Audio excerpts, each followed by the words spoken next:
Hey guys, welcome to LaughNapkin.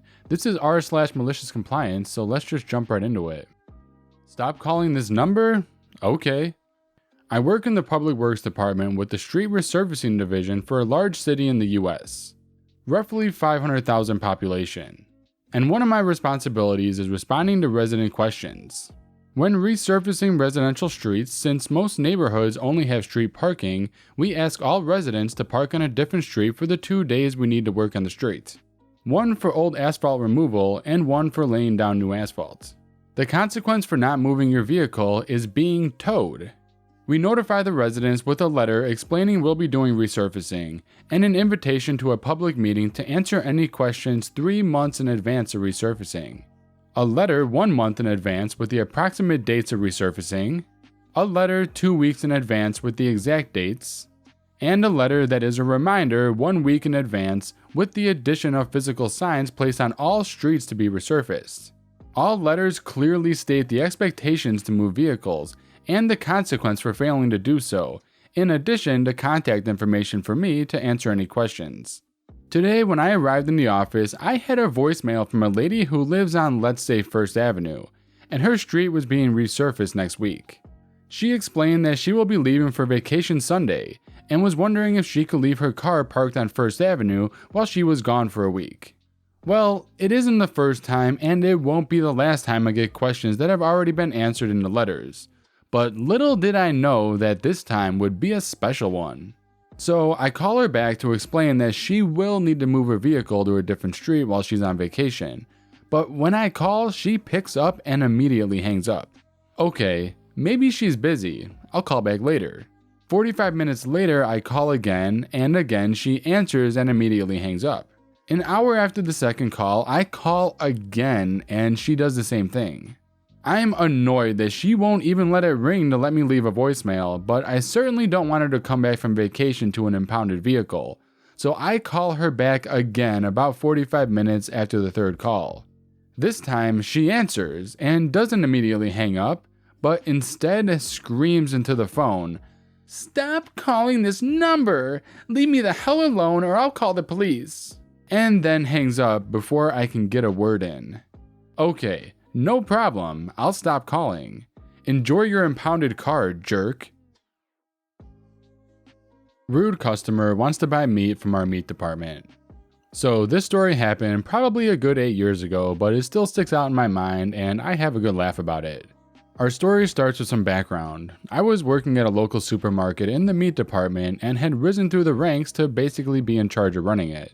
We were constantly short-staffed, and it was always one person left to close the last 4 hours of the store being open. This meant dealing with the occasional customer and also the dishes in the back, machines being cleaned, stock being put in the walk-in, and other prep stuff. One machine in particular, a motorized meat tenderizer, had to be cleaned and soaked overnight as the thing is literally 2 spiral death razor blades. It took some effort to clean and generally had to soak for at least a half hour before you'd be able to rinse it off and soak it again. So it was common to have this machine disassembled about an hour before we closed.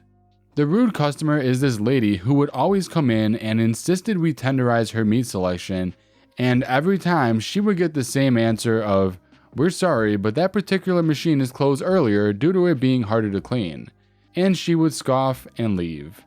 There was probably 2 weeks of her doing this despite many attempts and offers of our direct line so she could call ahead and we would have her order ready. No dice. Well, this day I was closing down the department and it was getting close to closing time, about 40 minutes left, and in walks the entitled lady and she makes her way through the aisle and walks up to the meat counter. She again wants the same order. I try to explain again it's closed. She does her normal scoff and walks off. And I think that's the end of it. Nope. She comes back with the store manager. She was friends with her. And again, I explain why I couldn't make her order. The manager tells me to just go wash it and get her order. The lady looks pleased and I say, okay, I'll get right on it, and into the back room I went. I started washing the blades on the rollers and obviously it wasn't doing much since they haven't been soaking long. I find a small enough brush that can get in between the blades and scrape out the gunk. This whole cleaning process takes me well over 30 minutes, But at the same time, I'm watching through our one-way glass mirror and seeing the look of joy turn into anger as the woman realized I wasn't kidding. She eventually got fed up and started shopping through the store, and when I got everything finished and set back up, she was in line at the front getting ready to pay and leave. I quickly turned the machine on and packaged her order up and ran to her cart and said, "Here's your order." She said she didn't want it anymore, and I gladly told her that it was store policy that you have to pay for your order if it gets processed, even if you don't want it anymore, and I dropped it in her cart and said, "Have a great day." The best part for me, and probably most malicious of all, was the fact that I still had all my other normal closing duties that would have been done, and because the store owner has the keys, she had to stay late and pay me overtime while I finished up. After that night, they did not question me again. The rude lady never came back to my knowledge, and yes, she had to buy the meats. I watched her check out and try to fight it, but no dice for her. I hope you enjoyed the tale from my college job, and if you're out there, lady, I hope your meal was wonderful. Entitled mom burns their precious baby with hot sauce. So a little backstory, I work in a store that has samples. One sample is a really spicy hot sauce. It makes grown men cry. Well, kids are not allowed to try that sauce unless they have permission from a parent.